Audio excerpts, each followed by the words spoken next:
But I would suggest for entrepreneurs, one of the things to learn is starting with a small existing company is the same as starting from scratch. And sometimes, if you want to be into X, Y, or Z business, rather than starting from zero, go find something that's out there you can buy and rebuild. At the same time, you still need to know what is your vision. When we did ours, our vision was very clear. Transfer from retail to B2B. That's it. And all we did was focus on how to do that.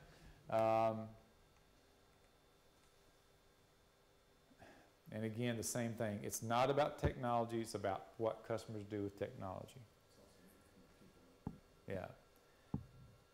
We say this all the time, but I'm going to say it again. I don't care if it gets boring because it's so important. If you're running a business, you get numbers.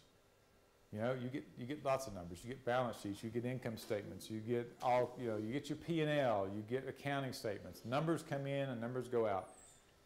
If you're not a master of that, you're not a business person. You have to know your numbers. If you don't know your numbers, you shouldn't be in business. It's important. But it's not that important.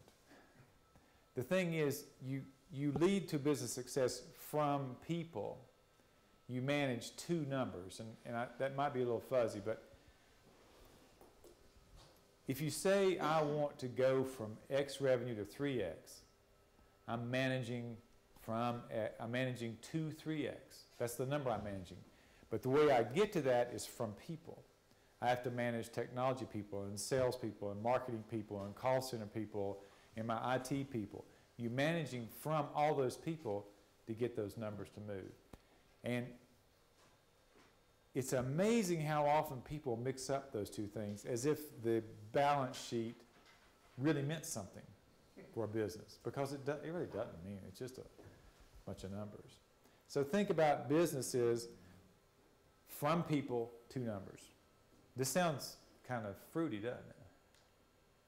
No. I have a company I started a year and a half ago. This is back to the beginnings, brand new. It's one of the companies I'm invested in.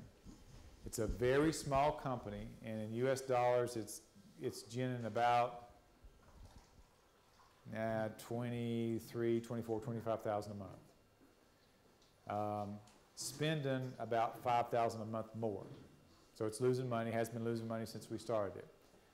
But I believe in this company. And the reason I believe in this company is I think we have a big idea.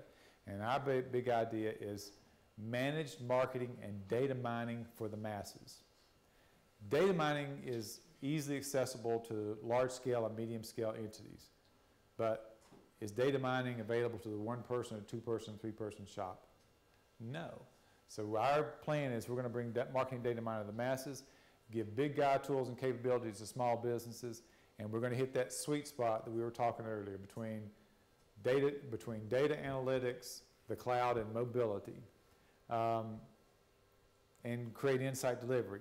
This is a small company that has the chance to, we have an internal goal, which is to beat Salesforce.com. So give me about 2 years. Well, give me about 2 years. So, you know, I hope talking personally like this is useful. I don't know if it ever is or not, because we all have experiences, and everybody's experiences are different. These are mine. You know, this is the map for Galaxy Digital. I think if you do something like this for your own business, where you can say, what is your differentiating vision? What's your roadmap? Remind yourself that the only thing that matters is sales. If you don't wake up thinking about sales, you've wasted a day. If you're not thinking about sales, you've wasted a day. If you're not talking to customers, you've wasted a day. If you're not trying to write a sales slip, you've wasted a day. If you're not selling, you're fooling yourself. Did everybody hear that? Even before our products were stable, we got our sales force done. Anyway, I'm going to summarize because I want to. Oh, by the way, I failed at my first startup. I've done a lot of businesses and stuff since then, and I'm going to be 59 in August, and I have another new startup. exactly like I did 27 years ago. Slog through the tight times, because you get tight times. You just have to tough it out. You have, you run out of money, something gets bad, you make a mistake, whatever it is, push through it. And as the owner, or the owner of the idea, you have to inspire and lead people even when you don't feel that way. If you have dollars, manage them.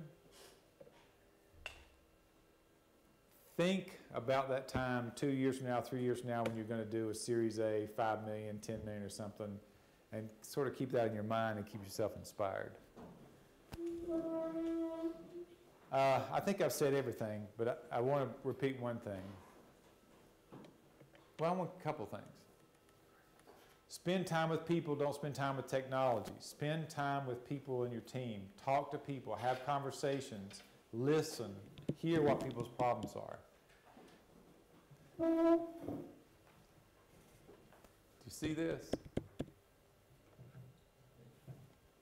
This sounds very fuzzy.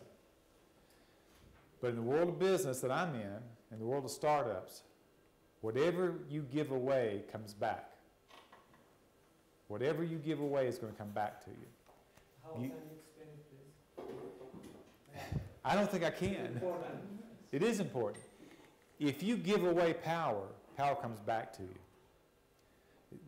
It's always happened, at least in my life. If you say, I'm accountable, I have the power to do this, I want you to do it. It's yours. You take that power. When you give power away like that, for one, it detaches you from the need to have power. And if you're detached from that need, power comes back to you. And I mean by power, not an autocratic ability to do things. I mean the power to influence. If you give away money, it comes back. It's called paying forward. If you give away money if you loan money to friends, if you give money, money comes back. If you give away time, communities, volunteers, networking activities, counseling friends, helping other people's businesses, it all comes back to you. If you spend an hour doing something in the business community, somebody's going to give you 2 hours back, always, without fail. Everything comes back. Give away your power, give away your influence, give away your network, give away your contacts, give away your information. Give it away as if there were no tomorrow, and it'll all come back to you with more.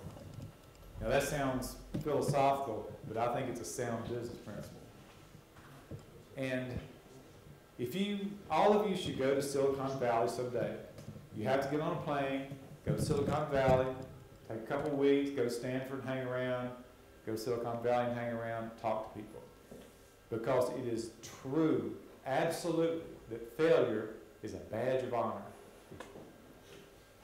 If you go to Silicon Valley, you go to a party, nobody talks about what they did that was good. They talk about what failed.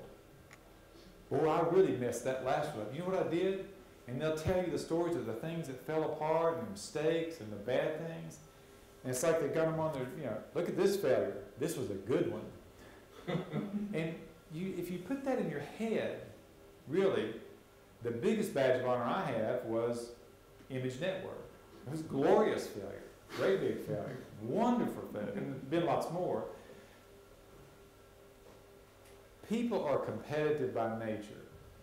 And people like you who are entrepreneurs don't get up in the morning thinking about how to lose. You wake up thinking, how am I going to win? But you don't want to mistake a failure with losing. A failure is just a temporary state of affairs that you assess and evaluate and go do something else. So particularly the young folks in this room, failure doesn't matter. It really doesn't. Get up to win, but if you fail, get up. Yes, sir. It's called experience. Yeah, it's called experience. It's called learning. This thing is the same thing, but put this in your head. Business is not a zero-sum game. If you think about it as a zero-sum game, every conversation you have with somebody is about who's going to lose. And that is not inspiring to anybody. So, I don't believe in tattooing, but if you could take your eyeballs back and tattoo on the inside so it comes down, Business is not a zero-sum game. Cool. If you do that, every conversation is about who is going to lose as opposed to how we all win. Please don't forget that one, you know? And I don't know if this is good. There's a difference, a big difference between quitting, which you don't do under any circumstances. You never quit, and folding a losing hand. You do fold a losing hand, if that never makes sense. Now, the last thing I'll say, and I hope this is useful, is this. Most of the success that you're going to have, whether you want to believe this or not, most of your success is going to be about luck. You got lucky. Most of my success was lucky. Lucky to be right place, right people.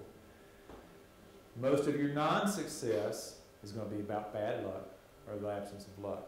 So, when you lose, be a little bit less hard on yourself because you didn't have good luck. But even more important, when you do win, you need to be appropriately humble about your wins because you probably just got lucky. So don't forget that. I don't know if this is any use to anybody. I will say I've had a long and interesting ups and downs, and I have about 8 or 9 businesses now of various types. I find the whole world of business to be remarkably creative. I'm a musician as well, by the way, if you don't know that. And I find the world of business to be as creative and as exciting and as energizing as strapping on my guitar and jamming. It's a wonderful thing, full of lessons to be learned, very fulfilling and a fun place to be. And I hope this was useful to you.